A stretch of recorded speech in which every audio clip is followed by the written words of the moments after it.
ईपीके capital प्रस्तुत करता है क्वालकॉम पर डीप डाइव। क्या हाल है पैसा के माहिर और भविष्य के अरबपतियों, हम हैं ईपीके कैपिटल, तैयार हैं एक और तकनीक की दुनिया के दिग्गज का विश्लेषण करने के लिए। आज हम एक विशेष चिप निर्माता कंपनी को जांच के घेरे में ले रहे हैं। एक ऐसी कंपनी जो शायद अभी आपके जेब में है, भले ही आप इसे जानते न हो। हम बात कर रहे हैं बेशक क्वालकॉम, क्यूकॉम। क्या आपने कभी सोचा है कि आपके फ़ोन पर वह तेज़ 5G किसके द्वारा संचालित है, या आपकी कार में स्मार्ट फीचर्स को सक्षम करने वाला कौन है? संभावना है कि क्वालकॉम का इसमें हाथ या पूरा हाथ है, लेकिन क्या यह टेक जायंट आपके पोर्टफोलियो के लिए एक स्मार्ट निवेश है? चलिए इसमें डुबकी लगाते हैं, क्या कहते हैं? और याद रखें, हम अक्टूबर 2025 तक के डेटा का उपयोग कर रहे हैं। तो क्वालकॉम वास्तव में कौन है और इस जहाज़ को कौन चला रहा है? 1985 में 7 दूरदर्शी व्यक्तियों, जिनमें इरविन जैकब्स और एंड्रयू विटरबी शामिल हैं, द्वारा स्थापित क्वालकॉम शुरू में सरकार और रक्षा परियोजनाओं के लिए एक अनुबंध अनुसंधान और विकास केंद्र था। आज के समय में वे वायरलेस तकनीक में एक वैश्विक नेता हैं, विशेष रूप से अपने स्नैपड्रैगन प्रोसेसर के लिए जाने जाते हैं, जो प्रीमियम एंड्रॉयड स्मार्टफोनों का एक विशाल हिस्सा शक्ति प्रदान करते हैं, और उनके CDMA और 5G तकनीकों में व्यापक पेटेंट पोर्टफोलियो के लिए भी। हालांकि पारंपरिक अर्थ में कोई एकल प्रमोटर ग्रुप नहीं है, जैसे कि कुछ अन्य बाज़ारों में देखा जाता है। क्वालकॉम एक सार्वजनिक रूप से कारोबार करने वाली कंपनी है, जिसे एक निदेशक मंडल और एक कार्यकारी नेतृत्व टीम चलाती है। वर्तमान में CEO क्रिस्टियानो अमोन हैं, जो क्वालकॉम में लंबे समय से हैं और उनकी 5G रणनीति में महत्वपूर्ण भूमिका निभाते हैं। वह व्यक्ति हैं जो बड़े निर्णय लेते हैं, उन्हें ऑटोमोटिव और IoT जैसे नए बाज़ारों में और आगे बढ़ा रहे हैं। ठीक है, इतिहास काफ़ी हो गया, चलिए बात करते हैं ठोस नकदी की। हम 10 साल पीछे जाएंगे और क्वालकॉम के वित्तीय प्रदर्शन को देखेंगे। इसे उनका रिपोर्ट कार्ड मानिए। उनकी आय को देखते हुए क्वालकॉम ने प्रभावशाली वृद्धि दिखाई है। उदाहरण के लिए वित्तीय वर्ष 2015 में उनकी रिपोर्ट की गई आय लगभग $25.28 अरब थी। वित्तीय वर्ष 2024, जो सितंबर 2024 में समाप्त हुआ, तक जल्दी रिपोर्टें संकेत करती हैं कि आय लगभग $36.4 अरब के करीब है। यह एक मजबूत बढ़ोतरी है जो उनके बाजार हिस्सेदारी पकड़ने और नवाचार करने की क्षमता को दर्शाता है। हम उस दशक में लगभग 3.7% की औसत वार्षिक वृद्धि दर की बात कर रहे हैं। कोई विस्फोटक नहीं, लेकिन स्थिर, विशेष रूप से इसकी आकार की कंपनी के लिए। अब चलिए लाभों की बात करते हैं। शुद्ध लाभ कुछ अधिक अस्थिर हो सकता है कानूनी लड़ाइयों या बड़े निवेशों के कारण, लेकिन सामान्यतः क्वालकॉम एक लाभ सृजन मशीन रही है। वित्तीय वर्ष 2015 में शुद्ध आय लगभग $5.27 अरब थी। वित्तीय वर्ष 2024 के लिए प्रारंभिक आंकड़े सुझाव देते हैं कि शुद्ध आय लगभग $9.5 अरब के आसपास हो सकती है। यह एक महत्वपूर्ण उछाल है, जो बेहतर परिचालन दक्षता और संभवतः उच्च मार्जिन वाले उत्पादों का संकेत देता है। हम लगभग 6.1% के औसत वार्षिक लाभ वृद्धि दर को देख रहे हैं। बहुत बुरा नहीं। आरण स्तर महत्वपूर्ण है। आरण में डूबा हुआ एक कंपनी जोखिमपूर्ण हो सकती है। क्वालकॉम ऐतिहासिक रूप से अपने आरण का काफ़ी जिम्मेदारी से प्रबंधन करता आया है। जून 2025 तक उनका दीर्घकालिक आरण लगभग $14 अरब है, जो कि पर्याप्त है उनके नकदी प्रवाह और संपत्तियों को देखते हुए। उनका आरण से इक्विटी अनुपात आमतौर पर लगभग 1.0 होता है, जिसे इस स्तर की टेक कंपनी के लिए सामान्यतः स्वस्थ माना जाता है।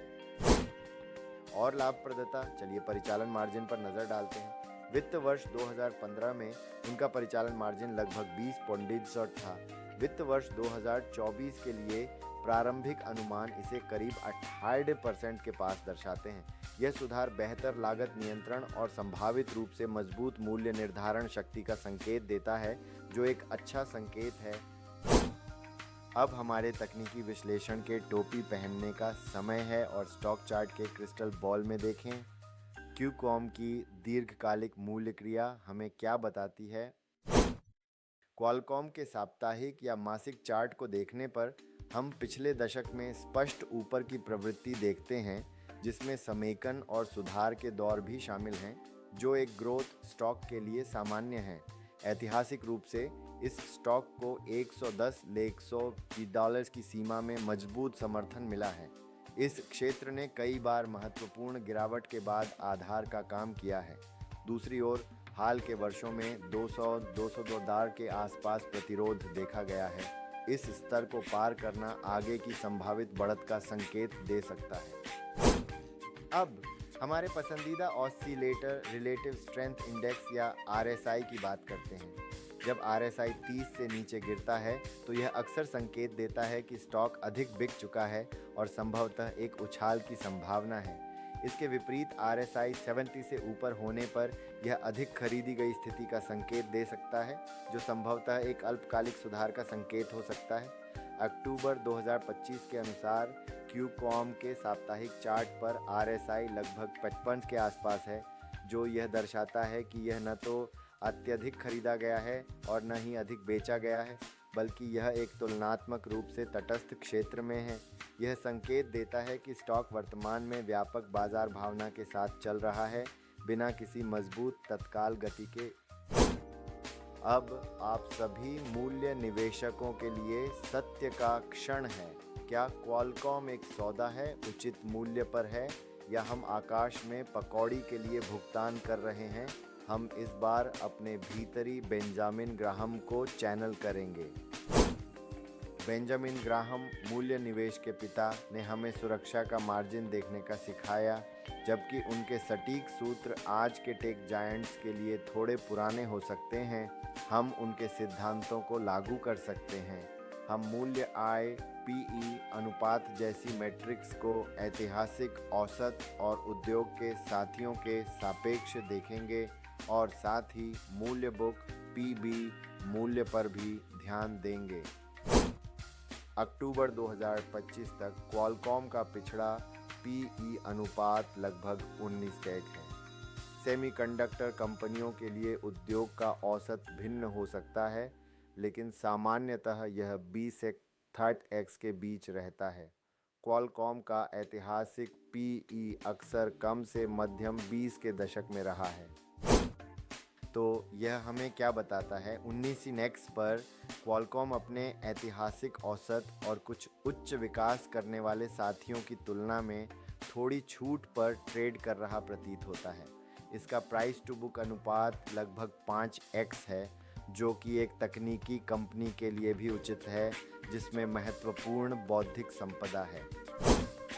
इन मैट्रिक्स पर विचार करते हुए और यहाँ पूरी तरह से discounted cash flow DCF model में नहीं उतरते हुए, यह सुझाव देना उचित होगा कि अक्टूबर 2025 के अनुसार क्वालकॉम पारंपरिक मूल्य निवेश सिद्धांतों के आधार पर उचित मूल्य पर या थोड़े से कम मूल्य पर प्रतीत होता है।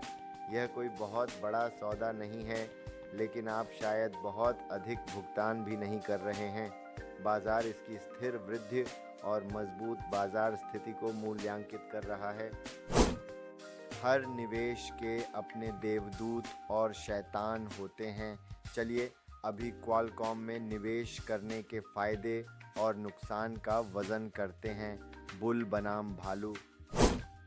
बुल केस आशावादी होने के कारण क्वालकॉम 5G तकनीक में स्पष्ट नेता है, जिसके पास एक विशाल पेटेंट पोर्टफोलियो और महत्वपूर्ण चिप डिज़ाइनों का संग्रह है। जैसे जैसे 5G का वैश्विक स्वीकृति जारी रहती है, वे लाभान्वित होने के लिए पूरी तरह से तैयार हैं। सोचिए उन अरबों उपकरणों के बारे में जो अभी भी विश्व स्तर पर 5G में परिवर्तित हो रहे हैं। वे अब केवल फ़ोन नहीं हैं। क्वालकॉम तेज़ी से automotive, infotainment, ADAS, IoT, smart homes, औद्योगिक और RF फ्रंट एंड समाधानों में विस्तार कर रहा है। ये उच्च वृद्धि वाले क्षेत्र हैं जो उनके स्मार्टफोन बाजार पर निर्भरता को कम करते हैं। क्वालकॉम पर्याप्त मुक्त नकदी प्रवाह उत्पन्न करता है जो स्थिर लाभांश भुगतान अक्टूबर 2025 के अनुसार वर्तमान में लगभग 2.5% और शेयर बायबैक की अनुमति देता है, जिससे शेयरधारकों को मूल्य लौटाया जाता है। उनकी टेक्नोलॉजी लाइसेंसिंग QTL शाखा पिछले कानूनी संघर्षों के बावजूद एक अत्यंत लाभकारी और उच्च मार्जिन वाला व्यवसाय बनी हुई है जो स्थिर आय का स्रोत प्रदान करता है। भालू मामला निराशावादी होने के कारण डाइवर्सिफाइंग के दौरान क्वालकॉम का कुछ प्रमुख स्मार्टफोन निर्माताओं के प्रति महत्वपूर्ण जोखिम बना रहता है। इन दिग्गजों द्वारा किसी भी उत्पादन में कटौती या बदलाव का प्रभाव क्वालकॉम पर पड़ सकता है। सेमीकंडक्टर उद्योग कड़ी प्रतिस्पर्धा में है। मीडियाटेक, एप्पल अपने इन हाउस चिप्स के साथ जैसी कंपनियां लगातार बाजार हिस्सेदारी के लिए प्रतिस्पर्धा कर रही हैं। एक्रोनिम क्वालकॉम का अपने लाइसेंसिंग प्रथाओं को लेकर कानूनी लड़ाइयों और नियामक जांच का इतिहास रहा है, जबकि कई मामलों का समाधान हो चुका है। भविष्य में चुनौतियां हमेशा उत्पन्न हो सकती हैं, जिससे अनिश्चितता बनी रहती है। एक वैश्विक आर्थिक मंदी स्मार्टफोन बिक्री और IoT पर उद्यम खर्च को प्रभावित कर सकती है, जिससे क्वालकॉम की विकास यात्रा प्रभावित हो सकती है। हालांकि मुख्य रूप से हल हो गया है, पेटेंट रॉयल्टी पर भविष्य के विवाद की संभावना हमेशा मंडराती रहती है, भले ही कम हो गई हो। इससे पहले कि हम इसे समाप्त करें, चलिए कुछ महत्वपूर्ण बिंदुओं पर एक त्वरित फिनविज चेक करते हैं। क्वालकॉम ने निश्चित रूप से अपने हेडलाइन ग्रैबिंग कानूनी लड़ाइयों का सामना किया है।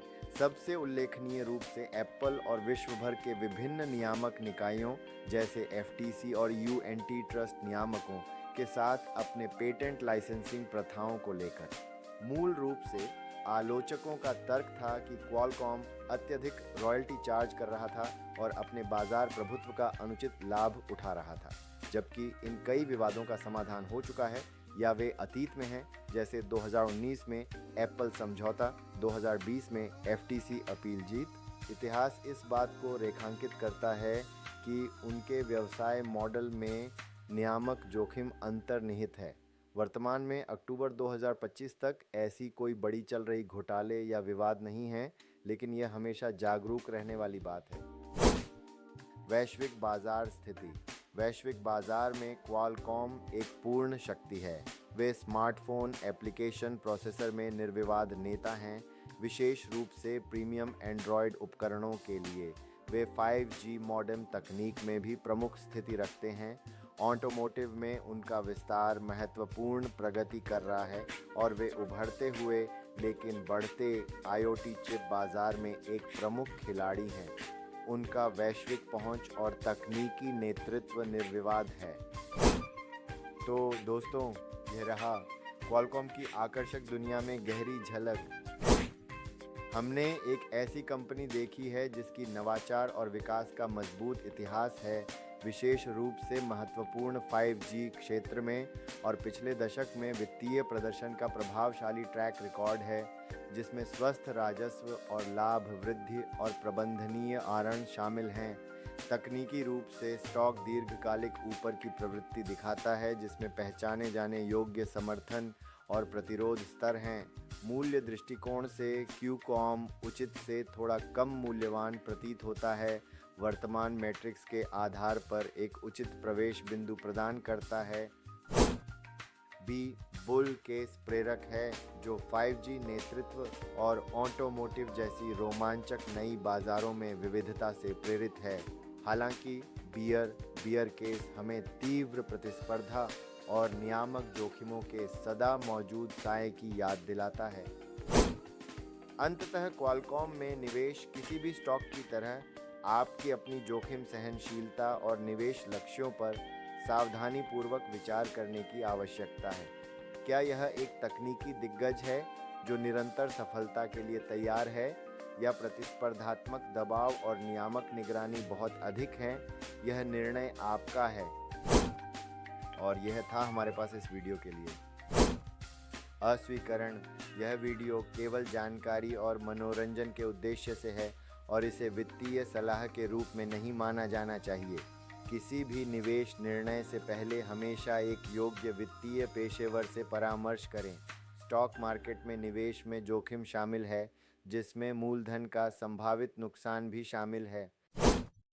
इस वीडियो को लाइक करना न भूलें। अधिक गहन विश्लेषण के लिए फिनविज चैनल को सब्सक्राइब करें और नोटिफिकेशन बेल दबाएं ताकि आप कोई भी अपडेट मिस न करें। नीचे कमेंट में बताएं कि आप अगली बार किन स्टॉक्स का विश्लेषण चाहते हैं। तब तक स्मार्ट रहें, अमीर रहें और अपने पोर्टफोलियो को बढ़ाते रहें। शांति से।